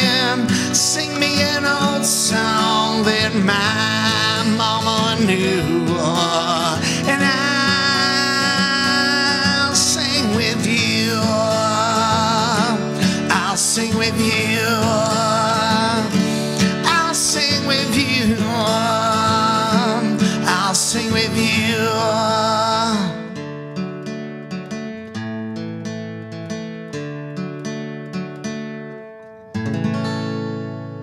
right. Yeah. Thank you. Your songs are reminds me, as long as I've known you, kind of like what your dream girl, when she tapped you on the shoulder and told you that you look sharp and you're handsome too. And every girl I've ever spoke to at these festivals, they're always talking about you. And well, that's funny because this past year, these friends of mine, Brian and Jesse, they were at the festival. The people who live in Gram's home in Winter Haven, Florida. Exactly, Those yes. people, yeah. Wonderful people, good friends now. Thankfully, I'm very lucky. But they were there the night before I played, and when I got there to play, they come up to me and they're like, "Oh, when we told everybody that we knew you," I don't know who said it, but they said, someone said, "Oh, you better get up there early when he plays because all the pretty girls love to come up close." There you go. See? And I said, "Well, where are they?" Well, I always heard that too. And I would say, I don't get it. No, I'm just kidding. I'm just kidding. But my point That's because you're my hetero life mate. What I was going to make was that musically too, you always get those songs that you perform, guitar, you got the mouth harp and all this, very Dylan-esque in the instrumentation. But your songs are just, it's like you're talk about love and all in the first half before the break. They're basic human emotions, and everybody can relate to that. They're just right there for you to grab, and that's why I think that's one of the reasons you're so popular. The other thing being your masculine good looks and well, hopefully that's the lesser component. And and also your sartorial splendor. Thank you, brother. Well, I really appreciate that because I have tried with everything we were talking about in the first part, art, theater and acting, music, just anything. I mean, and this is just this is what I try to do with my art, but also what I believe about art, but that's just my opinion, is that the best art, is an examination of the human condition. And hopefully, whether it's a happy song or a sad song or something in between, people listen to it. They think about stuff. They don't think what I think, but it helps them realize something about their life. And then they move forward, a little bit better, even if they cried, but that made them feel better, or they danced around and had a great time, or they just said, hey, I never really thought about it that way. If people are thinking, if people are feeling, and we're examining all this great stuff, love, compassion, loss, life, then it's successful. That's what you strive for as a songwriter. You put down in 3.5 minutes something so basic and universal that everybody can relate to it. You can do that. Even the other day, I was listening to some Everly Brothers stuff, and one thing that I always like to do when I'm listening to music in my car, there's this button you can push that toggles on my car, between like the track number, like track 6, but then if I push this button, it'll have like the minutes and seconds of the track. So I was listening to this Everly Brothers compilation that maybe had like 30 songs, and I'm like, song after song, I'm like, but after every song, I'm pushing that little button. How long is this song? 2 minutes. 2 minutes. 2 minutes and 5 seconds. And it's like, if you can do that, there's a lot of information. In 2 minutes and 5 seconds, because I do love Bob Dylan. And I know when I first started writing songs, like some songs that I have that are now like 2 verses, when I wrote them, because I was so in love with Dylan, I wrote like 7 verses. And then I was like, you don't need that many verses. Now, he does a lot. And on some songs that I have, it did need that, but not on every song. Right. There used to be a point when I was trading those bootleg tapes where I'd be like, if a live version's less than 8 minutes, it must be lame. No, that might be true for like Mountain Jam by the Allman Brothers. You don't want an 8-minute version. You want the 33-minute version. But you don't always need an 8-minute version of Rockin' Pneumonia and the Boogie Woogie Flow or something. No. Break it down again. Again and again. Give the drummer some. Well, speaking of that, I'll play you a new song because this is a love song. And I was just down in Florida. When was that? I don't know. It's all a blur, but maybe it was a couple weeks ago. Starting on a new record. And I did some recording with John Corneal, who played with Gram in the International Submarine Band and on the Birds. When this guitar was being used. He did, yes. And we used this guitar, so it was a nice circular moment. And I know Bob and Gram and Neil and everybody from afar, I'm sure, was smiling. John also played with Loretta Lynn and a lot of other people. He's considered the first country rock drummer. But we did this song. It's a love song. And so I think with everything we've been talking about today, it makes sense. It's a bit of a waltz for everybody keeping time to. What's the name of it? This song's called I've Been Thinking About Our Night All Day. All right. The sun's been out, reminding me of a dream that I just had. Not the kind you find in sleep, but the kind that can drive you mad. Searching the world for answers. Nothing is certain, they say. But one thing's for sure, in this crazy old world, I've been thinking about our night all day. The moon was high, the night was clear, leaving space for love. When you turned and looked at me, I thanked the heavens above. Searching the stars for answers. Anything is possible, they say. But one thing's for sure, in this beautiful world, I've been thinking about our night all day. Thinking about holding you near me, thinking about calling you mine.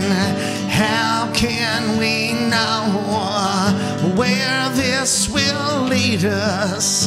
But there's nothing like one more first time, and you gotta go for it.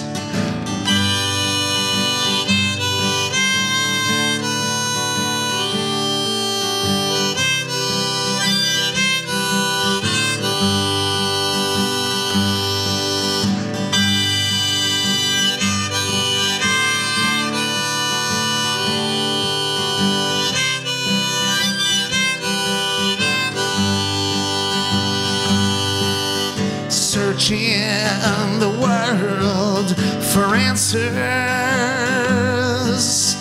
Nothing is certain, they say. But one thing's for sure, in this crazy old world, I've been thinking about our night all day. Yes, one thing's for sure, in this beautiful world, I've been thinking about our nights all day.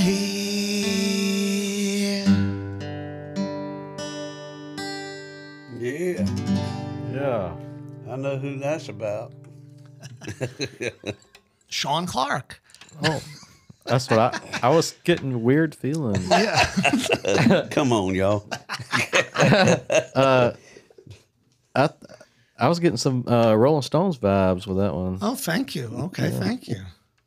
like Exile kind of era stuff. Mm-hmm. Well, that is one of my favorite albums of all time, and Yes, sir. so thank you, Sean. Thank you. Good. Well, folks, there it is. The Gram Parsons, Bob Buchanan, Hickory Wind guitar, Hickory Wind guitar, played by Jerry Garcia and all kinds of Jose others. Feliciano, Tim Hardin, Tim Fred Neil, Hardin, Bob Fred Weir, Neil, yeah. Jerry Garcia, and Sean Clark, Sean Dave Clark, Griffin, Uncle and Dave. David Kraai. Oh, played it. stop it. Those little skid marks right underneath the pick That's me. guard here That was what I did. were from all of those magic people's, talented people's picks. Yeah. And you said in '86, Bob had it lacquered over. I think around then. I'm not somewhere totally back in the '80s. Over the pick guard too, over or the not? actual. Yeah, it does feel like it's over this kind of, sort of. Which over this those were pick guard. prone to popping off. Weren't They were, yeah. Which I think, like I mentioned before, which is I think why they switched to the black. Because I know tortoiseshell does shrink. Even like if you have a tortoiseshell pick, after a while it gets smaller and more brittle and will break easier. So if you had like a tortoiseshell pick that was brand new, technically it would be more sturdy than one that's been sitting in your guitar case for 7 years. Again, more guitar music nerd stuff. Yeah. And if you ever want to go completely music nerd, we can have a whole talk about vinyl records sometime. Well, we'll have you back. Definitely. Okay, special vinyl records. We could have a vinyl episode and just like have a turntable, and like we could do a deep end like that. Okay. And where it doesn't matter if we're playing songs that whatever. I'm glad I could be a good influence on man. this. But you talking about tortoiseshell gradually shrinking and everything. That explains why they go. Turtles go from double wide to single wide. I didn't want to bring it up in their life. If they live long enough. That's what I tried to tell my wife. That's why if they get across the road, all right, and live long enough, they'll go from double wide to single wide. I told my wife, I know it's shrinking. But it's just nature. It's just the way it happens. Well, on that note, we're going to a tale of the week, and this is one that I wrote at one of my early ones. This is one that I wrote in the very first year that I was doing them, and it kind of relates to our guest because I know he's a big fan of that, and you talked about this a little bit earlier. So. Great, I can't wait. This is a quote from a wonderful Showtime series that I thoroughly enjoyed, maybe because I've been in music my whole life. But I was digging on YouTube today trying to find this quote on a YouTube snippet. But instead, I found this guy tearing this show apart, critiquing it. But I loved it. It was from Roadies, a Showtime one of those Showtime episodic things, and this is from season 1, episode 5, called Friends and Family. This is spoken by Luke Wilson, the actor, whose name was Bill on the show. It's Owen Wilson's brother. Mm-hmm. They kind of sound like a little bit like Jack Nicholson.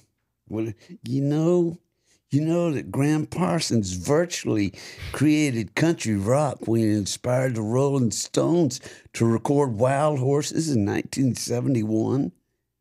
Without the man that wore that jacket, the jacket that I'm going to get, you got no Eagles, no Kenny Chesney, no Tim McGraw.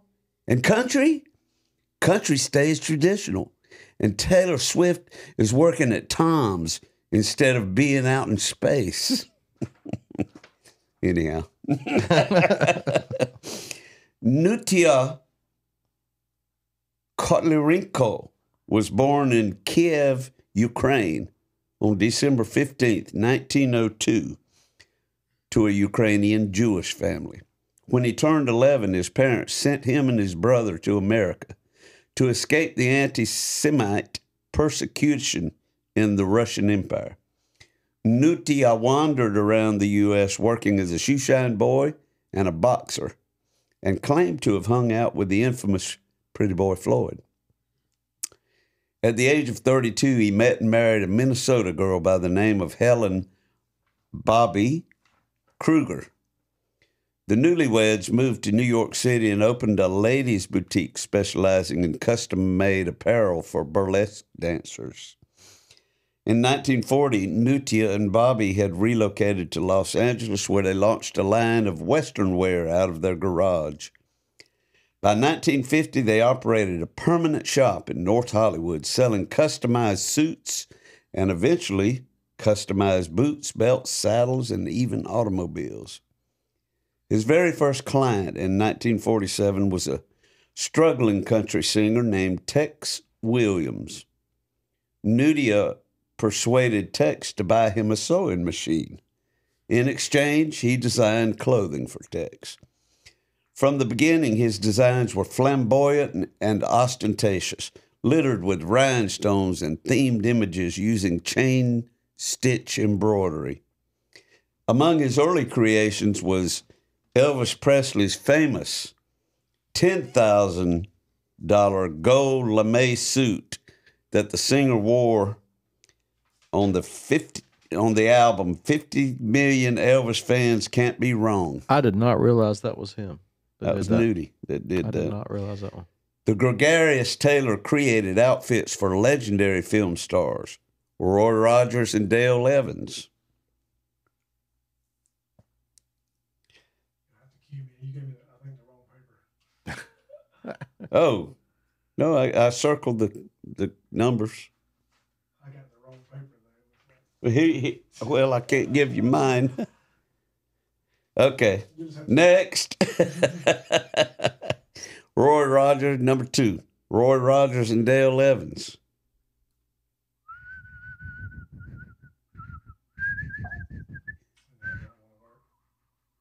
Okay, we'll just move on. John Wayne and Gene Autry. He was the architect behind Hank Williams' white cowboy suit with musical notes on the sleeves, as well as Gram Parsons' famous suit adorned with marijuana leaves, pills, naked women on the lapels, and a huge cross on the back. Parsons' suit is now on display in the Country Music Hall of Fame in Nashville. His list of customers reads like a who's who of personalities, including Bob Dylan, John Lennon, George Jones, Porter Wagoner, Buck Owens, Cher, Elton John, Glenn Campbell, Ronald Reagan, Robert Redford, Monkey Mike Nesmith, and ZZ Top. Many celebrities and dedicated customers attended Nutia's funeral in 1984. Dale Evans delivered his eulogy. Nutia Kochlearenko entered this country as an 11-year-old immigrant son of a Ukrainian bootmaker and found fame and fortune, equal to many of his fabled customers, as a rodeo tailor in Los Angeles. Were it not for the immigration officials in New York City having trouble understanding his name, the world may have never known Nudie Cone. Yeah. What was the hang-up? Some of them's not working. Oh, okay. Well, folks, you missed a dizzying array of... The post there. Oh, yeah, we'll show them in the post-edit. A Yeah, I dizzying didn't array realize- of customers. I knew that Nudie did the jumpsuits. I did not know he did the gold lame. Yeah. Yeah, You boy. knew that. Although I guess they, for hype, said that it was $1 million suit, whereas I think it was actually one of the least expensive suits he ever Probably, yeah. produced. Yeah.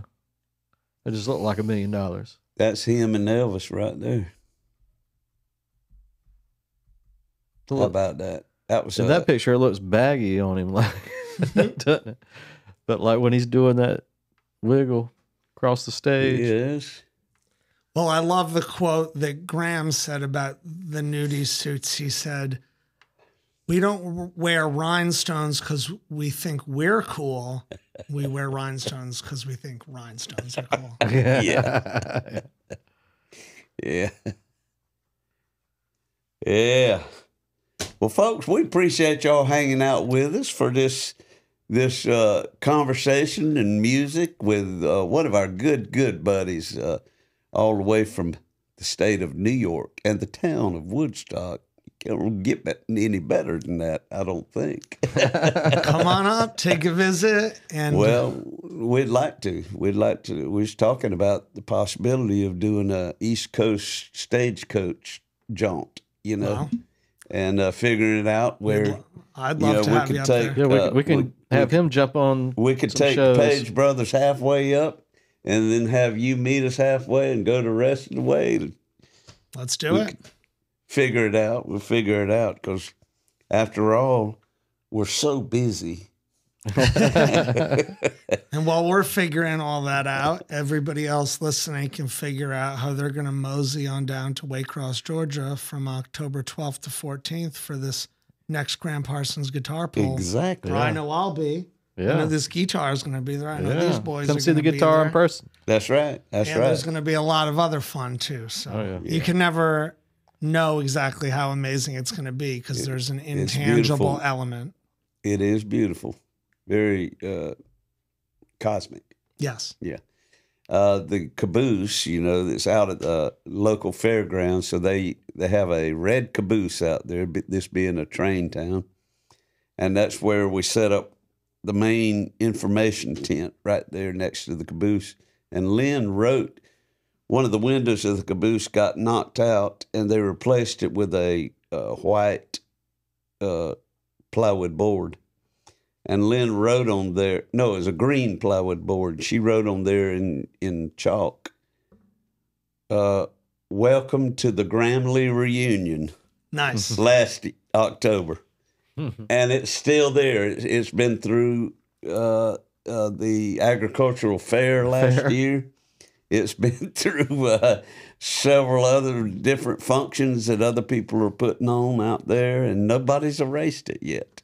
Good. Yeah, it was holding its own all this past weekend through Swamptown. So maybe, and I'm sure brought a smile to plenty of people's faces. Oh yeah, maybe it'll still be there come October. But yeah, folks, anytime you want to, come on down. We put on 2 music festivals a year right here. Swamptown Get Down in March and Gram Parsons Guitar Pull in October. Some of the best music you'll ever hear. And it's very affordable, too. Just like our Patreon account. Yeah, $5 a month. $5 a month. Or for the price of a cup of coffee. You can't get a pack of potato chips for that. And it's the Something in the Water, the deep end. You could save a puppy, or you could watch us talk nonsense. You decide. And, of course, this regular episode right here comes out twice a month on the 1st and the 15th of every month. You can find it on every YouTube, every podcast channel out there. On YouTube, on Facebook. It's on our own website, somethingthewaterpodcast.com. It's on Spotify. It's on the podcast app. Hey, how you doing?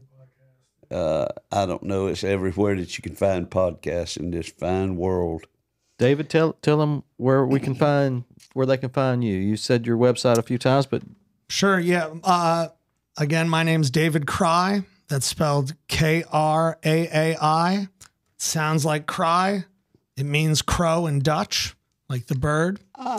And yeah, my website's davidkraai.com. My music's on, there it is. Right there. My music's on all the different platforms, Amazon, Spotify, et cetera, et cetera. You can get real CDs here or Amazon, whatnot. Got a Facebook page, all that jazz. And I'm always rambling around, so I'd love to see you out at a show. And, of course, since I'm a rambling troubadour, if you got a venue in your town that you think I'd be good for, shoot me an email. Let me know. I'll come see you. Hit him up. Hey, can we go out with his video that he shot for the 2020 virtual Gram Parsons guitar pull? Yeah. Remember this one. Thank y'all for watching. Come back again. Thank you. Great to be here, guys. Peace. Hey, guys. It's David Kraai, and we are right here in the heart of Woodstock, New York, with a little Gram history for you. This building here used to be a music venue, long time ago, called the Elephant. And way back in 1971, an album came out by Mr. Fred Neil, a great folk singer who Gram looked up to, and so did plenty of other people. And I grew up listening to him with my dad, but he put out an album in 1971 of a live show from right here. That album's called Other Side of This Life. And that might ring a little bell because those Gram demos that came out way, way, way later were on a collection called Another Side of This Life, because Gram did do a few Fred Neil tunes on that collection. But back here, when Fred Neil recorded that show, Gram moseyed right through that door and sat in with him. And he played piano and sang some background vocals on the song we all know and love from the Byrds' Sweetheart of the Rodeo, You Don't Miss Your Water. Now, we can't be sure, but I'd pretty much bet this song probably hasn't been played right on this ground since then. I thought, hey, beautiful Woodstock day, making some grand music for you all. Let's do it.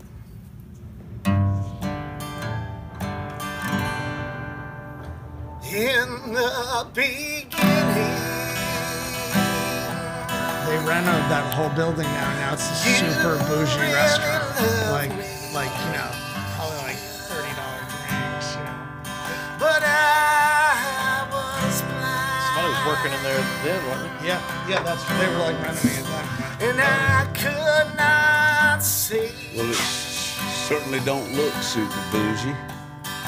But when you left me, yeah, it looks a lot different now. Oh, okay. Oh, how I cried. Yeah.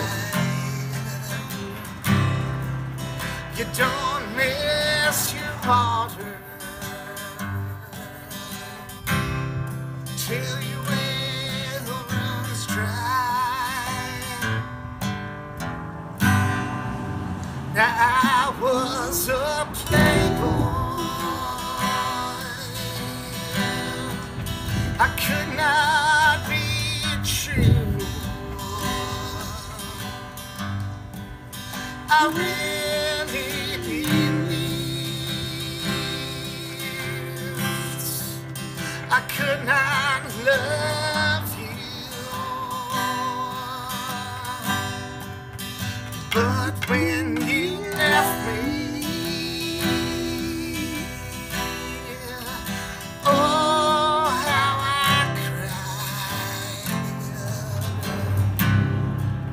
you don't miss your water till your well runs dry.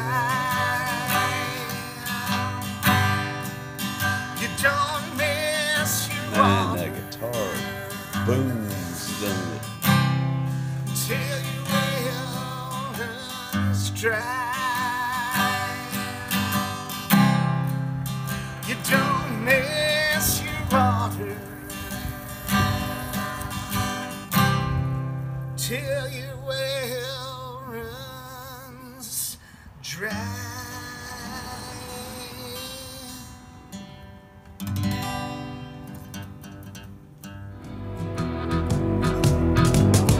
When the cold black water finds its way across through your veins,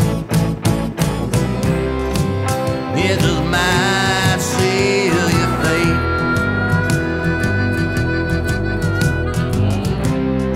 It just might seal your fate.